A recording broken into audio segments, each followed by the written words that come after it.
আজ অনেক দিন পর মনে হচ্ছে জীবনে অনেক মানুষ আসলো, আবার শীতের কুয়াশার মতো হারিয়েও গেল। কিন্তু কেউ আমাকে আমার মতো করে বুঝলো না। কেউ আমার খারাপ দিকগুলো ছুঁড়ে ফেলে ভালো দিকগুলো খুঁজে নিল না।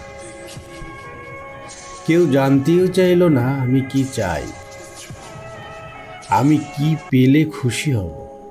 সবাই শুধু নিজের দিকটাই বুঝিয়ে গেল। আমার মনের চিৎকার কারো কানে বাজেনি। কেউ কখনো এই শক্ত খোলস ভেঙে নরম আমিটাকে খুঁজে নেয়নি।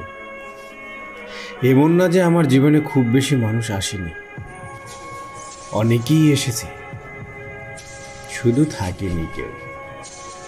মানুষ এসেছে, পাশে বসেছে, বিশ্বাস গড়ে তুলেছে, আশ্বাস দিয়েছে আজীবন থেকে যাওয়ার। তবে দিন শেষে আমি কাউকে পাইনি আমার পাশে। সময়ের সাথে সাথে সবাই বদলে গিয়েছে।